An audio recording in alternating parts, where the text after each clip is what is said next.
কমিশনের প্রধান, অন্তর্বর্তী সরকারের প্রধান উপদেষ্টা অধ্যাপক মোহাম্মদ ইউনূসের পক্ষ থেকে আমি জাতীয় নাগরিক পার্টির নেতৃবৃন্দকে আমাদের আহ্বানে সাড়া দিয়ে এখানে উপস্থিত হওয়ার জন্য, আমাদের সাথে আলোচনায় উপস্থিত হওয়ার জন্য আন্তরিকভাবে ধন্যবাদ জানাচ্ছি।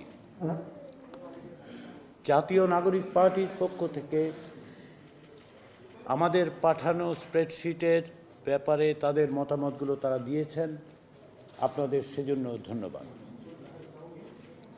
আজকে এখানে এই জাতীয় সংসদের ভবনের অংশ হিসেবে এখানে যে আজকে আমরা এসে কথা বলতে পেরেছি, কথা বলতে পারছি, একসাথে বসতে পারছি, তার সম্ভব করে তুলেছেন জাতীয় নাগরিক পার্টির আজকের যারা নেতৃবৃন্দ, তাদের আন্দোলনের কারণে।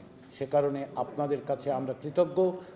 জাতি আপনাদের ইতিহাসের অংশ হিসেবে মনে রাখবে। বাংলাদেশের ইতিহাসের এক উজ্জ্বল অধ্যায় আপনারা তৈরি করেছেন, তার নেতৃত্ব দিয়েছেন, সেজন্য আপনাদের কাছে আবারও আন্তরিক কৃতজ্ঞতা। দীর্ঘদিনের ফ্যাসিবাদী শাসনের বিরুদ্ধে আপনাদের অকুতোভয় সংগ্রাম, প্রাণ বাজি রেখে লড়াই, আপনাদের সাথীদেরকে প্রাণ দিয়ে হলেও আপনারা একটি ফ্যাসিবাদী শাসককে পরাস্ত করতে পেরেছেন, একটি ফ্যাসিবাদী শাসককে পলায়ন করতে বাধ্য করেছেন। দীর্ঘ 15 বছর ধরে যে শাসন জগদ্দল পাথরের মতো বসেছিল আমাদের বুকের উপর, তাকে আপনারা আপনাদের দৃঢ়তা দিয়ে, সাহসিকতা দিয়ে, আপনাদের নির্ভীক অবিচল প্রচেষ্টার মধ্য দিয়ে লক্ষ লক্ষ মানুষকে আপনারা অনুপ্রাণিত করেছেন, যারা প্রাণ বাজি রেখে লড়াই করেছে, প্রাণ দিয়েছে এবং শেষ পর্যন্ত ফ্যাসিবাদী শাসকের বিরুদ্ধে বিজয়ী হয়েছে। সেই বিজয়ের পাশাপাশি আপনারা সুস্পষ্টভাবে বলেছেন যে আপনারা একটি নতুন রাজনৈতিক বন্দোবস্ত চান, এবং আপনাদের এই বক্তব্যের পরিপ্রেক্ষিতে দীর্ঘদিন ধরে যে আকাঙ্ক্ষা মানুষের মধ্যে ছিল, সেই আকাঙ্ক্ষা মূর্ত হয়ে উঠেছে এটা রাষ্ট্র সংস্কারের জন্য।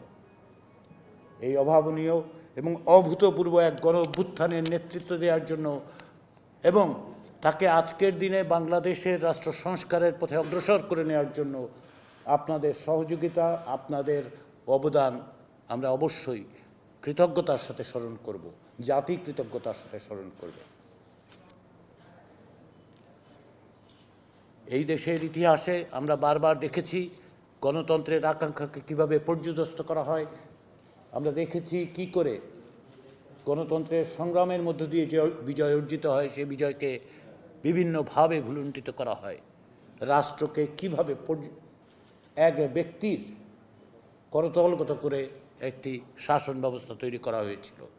আজকে সেই সম্ভাবনা আপনারা তৈরি করেছেন, আপনারা নেতৃত্ব দিয়েছেন, লক্ষ মানুষ আপনাদের ডাকে সাড়া দিয়ে পরিবর্তনের পথে এক নতুন বাংলাদেশের সম্ভাবনার জায়গাগুলো আপনারা তৈরি করে দিতে পেরেছেন। এখন আমাদের কাজ সকলে মিলে যেন আমরা একটি নতুন বাংলাদেশ গড়তে পারি, যেন বাংলাদেশে ফ্যাসিবাদী শাসন ফেরত না আসে, যেন বাংলাদেশে গণতান্ত্রিক প্রতিষ্ঠানগুলো স্থায়ী রূপ নেয় এবং যেন মানুষের অধিকার প্রতিষ্ঠিত হয়, যেন গুম, খুন, বিচার বহির্ভূত হত্যা এবং সমস্ত রকম নিপীড়ন আমরা মোকাবেলা করতে পারি, তা যেন সেই ব্যবস্থাগুলোকে আমরা অপসারণ করতে পারি। সেই জায়গায় সংস্কার কমিশনগুলোর পক্ষ থেকে যে প্রস্তাবগুলো দেওয়া হয়েছে, সুপারিশ, সেগুলোর মধ্যে আপনাদের কিছু একমত আছে, কিছু ভিন্ন মত আছে। আমরা সেই একমতের জায়গাগুলোকে চিহ্নিত করতে পেরেছি, আমরা সেগুলি নিয়ে অগ্রসর হব। পাশাপাশি যে সমস্ত জায়গায় আপনারা আংশিকভাবে একমত কিংবা ভিন্ন মত, সেগুলি নিয়ে আজকে আমরা আলোচনা করব এবং আলোচনা প্রয়োজনে অব্যাহত থাকবে। কারণ আমরা চাই যে জাতির যে আকাঙ্ক্ষা, সেই আকাঙ্ক্ষার জায়গায় একটি জাতীয় সনদ তৈরি করতে। সেই কাজে আপনাদের সাথে এক টেবিলে বসতে পারার জন্য আমি গর্ববোধ করি এবং আমি আবার জাতীয় ঐকমত্য কমিশন এবং কমিশনের প্রধান অধ্যাপক মোহাম্মদ ইউনূসের পক্ষ থেকে আপনাদের আন্তরিকভাবে ধন্যবাদ জানাই।